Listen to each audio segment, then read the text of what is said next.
السلام عليكم يا زملكاويه يا حبايبي. كانت في حد باعت لي ان انا اتكلم في حوار مين نادي الدوله ومين الدوله اللي بتساعده ومين اللي هو كل الامور بتبقى بالنسبه له سهله، مفيش عوائق ولا الكلام ده كله. مالناش دعوه بالعوائق والمعارك، خلينا في موضوعنا دلوقتي. طيب احنا دلوقتي نتكلم في كام حاجه ونشوف ايه الدنيا كده. طبعا كلنا فاكرين بطوله افريقيا اللي فاتت، لما تلفزيون الدوله بعت مراسل من قناه الدوله بالعربيه بالورق بطقم الاعداد بكل حاجه عشان خاطر يعمل لقاء مع ابو امام عاشور. ابو امام عاشور الراجل المحترم اللي ملوش في الكوره ملوش اي حاجه، بس هم بياخدوا رايه عشان خاطر يقول تشكيل منتخب مصر في بطوله افريقيا الاخيره بعد ما راح الاهلي، في الوقت اللي فيه احتقان بين الجمهورين. مين اللي بعت؟ التلفزيون بتاع البلد وقناه اون سبورت، تمام؟ بعتوا عربيه بمراسل بورق بطقم عمل عشان يعملوا لقاء مع امام عاشور، اللي هو القصه اللي انتوا فاهمينها. طيب ليه كل الكلام ده عملوه؟ عشان يكيدوا في جمهور نادي الزمالك. يعني مين اللي عمل القصه دي كلها؟ ادي التلفزيون اللي تابع للبلد والكلام ده كله.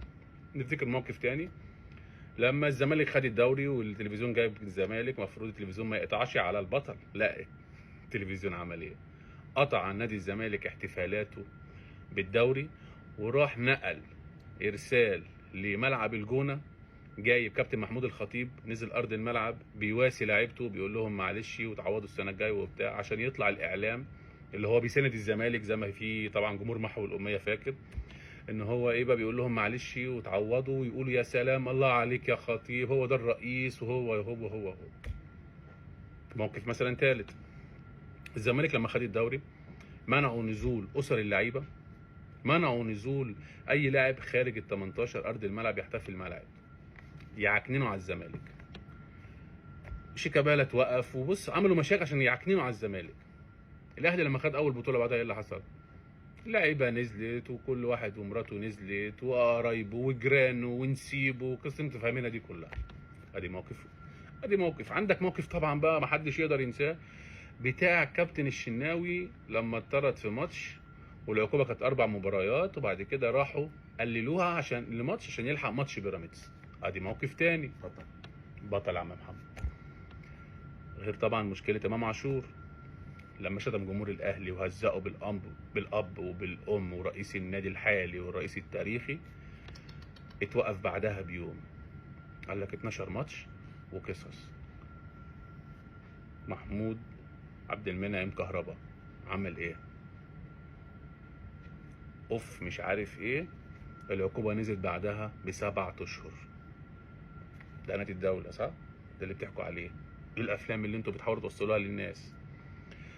وحاليا موضوع اللجنه الاولمبيه ورابطه الانديه، الاهلي انسحب. مش مساله خايفين، اللي هو ايه، كيف تجرؤ تطبق اللائحه على النادي الاهلي؟ اكن النادي الاهلي ده مثلا المهدي المنتظر، اكن النادي الاهلي ده حاجه ما ينفعش المساس بيها. ولما الزمالك عمل كده قبل كده اتطبقت عليه خصم 3 بونت واعتبره ايه، خسران. ادي نادي الدوله. وبعد كل الكلام ده انا بفتكر لكم حاجات كده وانا قاعد كده بدردش فيها، وبعد ده كله يقول لك الاهلي مسكين، الاهلي غلبان. ولو كلمت واحد اهلاوي يقول لك لا لا لا مش هيخصموا لنا نقط، احنا الدوله يا جدع.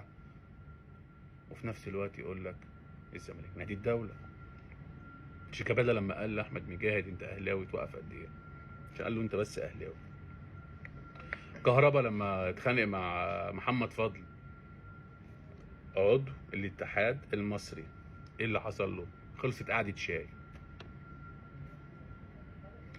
عايز تتكلم على الاعلام؟ نتكلم على الاعلام.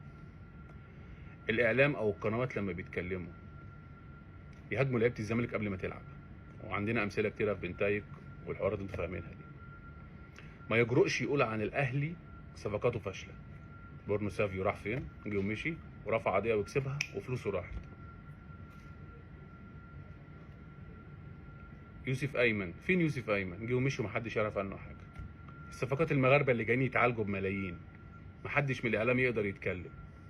لكن مع الزمالك الحق، مع الزمالك زيع.